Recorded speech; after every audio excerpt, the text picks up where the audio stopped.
Good morning 7th class. ये हम लोगों का ज्योग्राफी का चैप्टर है वायु की गतियाँ। इसकी एक वीडियो और पीडीएफ आपको जो इसके ऊपर के क्वेश्चंस हैं उसकी पहले ही बना के भेजी जा चुके हैं। आज जो इसके क्वेश्चंस हमें करने हैं उन्हें देखेंगे हम लोग। पवन किसे कहते हैं और यह कितने प्रकार की होती है। पवन का मतलब होता है वायु, हवा। वायु सदैव उच्च वायुदाब से निम्न वायुदाब की ओर चलती है। पृथ्वी के धरातल के निकट वायु की इस क्षैतिज गति को हवा या पवन कहते हैं। जो वायु होती है वो हमेशा उच्च वायुदाब से निम्न वायुदाब की ओर चलती है और पृथ्वी के धरातल के निकट मतलब हमारी जमीन से थोड़ा ऊपर जो वायु की क्षैतिज गति होती है उसे पवन या हवा कहते हैं।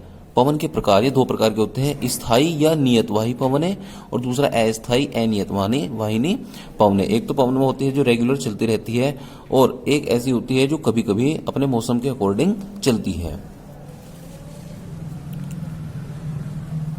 दूसरा, उत्तरी गोलार्ध में व्यापारिक पवनों की दिशा क्या होती है।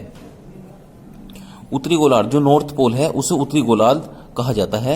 उत्तरी गोलार्ध में व्यापारिक पवनों की दिशा उत्तर पूर्व से दक्षिण पश्चिम की ओर होती है।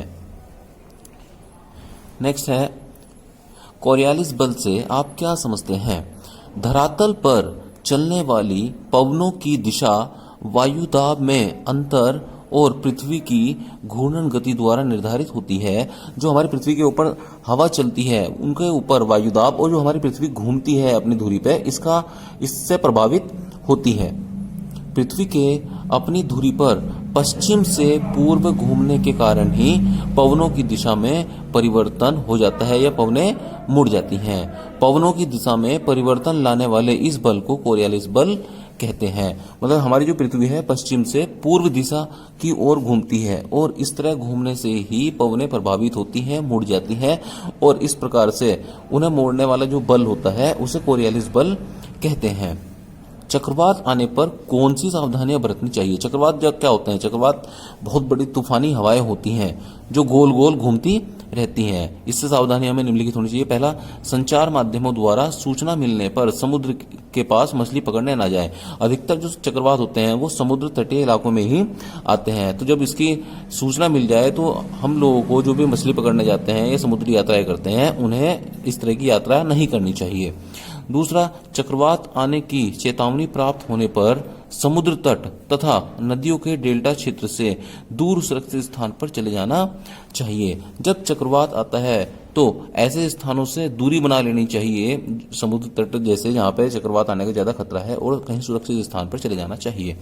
चक्रवात आने के समय घर की बिजली बंद कर देनी चाहिए। जब बड़ी तेज आंधी तूफान आता है तो घर की लाइट भी बंद हो जानी चाहिए, नहीं तो कई बार करंट लगने का डर रहता है और स्पार्किंग होने से घर में आग भी लग जाती है। चौथा है, चक्रवात के समय घर में सुरक्षित स्थान पर रहना चाहिए। जब चक्रवात आता है, तूफान आता है तो आदमी को, हम लोगों को अनावश्यक घर से बाहर नहीं निकलना चाहिए और घर में भी कहीं सुरक्षित स्थान पर रहना चाहिए, क्योंकि इतनी तेज पवन होती है, हवाएं होती हैं कि इनसे पेड़ भी टूट जाते हैं, कई बार घरों की छत भी उखड़ जाती है। चक्रवात और प्रतिचक्रवात में क्या अंतर होता है। चक्रवात वायुमंडल में स्थानीय दशाओं के कारण भंवर उत्पन्न हो जाते हैं। भंवर का मतलब होता है हवा गोल गोल इस तरह घूम घूम के चलने लगती है। जो तूफान के समान घूमते हुए आगे बढ़ते हैं उन्हें चक्रवात कहते हैं। मतलब चक्रवात वही होता है जो हवा गोल गोल घूमती हुई आगे बढ़ती है, वो चक्रवात कहलाती है।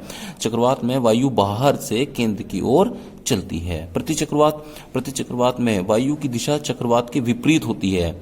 इसमें केंद्र से में उच्च वायुदाब रहता है और बाहर निम्न वायुदाब क्रमशः कम होता जाता है। इसमें पवन की गति धीमी पड़ जाती है। मतलब यह चक्रवात तो बहुत तेजी से चलता है, लेकिन जो प्रतिचक्रवात होता है उसकी वो चक्रवात की अपेक्षा उसकी स्पीड कम होती है। चक्रवात विनाशकारी क्यों होते हैं। चक्रवात निम्न वायुदाब का वह क्षेत्र है जिनके चारों ओर उच्च वायुदाब होता है। चक्रवात से तेज पवनें उच्च वायुदाब वाले बाहरी क्षेत्रों से अंदर के निम्न वायुदाब की ओर चलती हैं। जो चक्रवात होता है जैसे मैंने बताया कि घूम घूम के चलने वाली पवन है और उच्च वायुदाब वाली पवन अंदर उसे केंद्र की ओर बढ़ती हुई चली जाती हैं। इससे चलने वाली तेज गति हवाओं के साथ भारी वर्षा भी होती है, बहुत तेज गर्जना भी होती है और जिससे जान माल की हानि होती है, जिस कारण चक्रवात विनाशकारी होते हैं। भारत में उड़ीसा राज्य में सबसे ज्यादा चक्रवात आते हैं। तो इस क्वेश्चन के साथ ही ये आपका पूरा चैप्टर खत्म हो जाता है। धन्यवाद।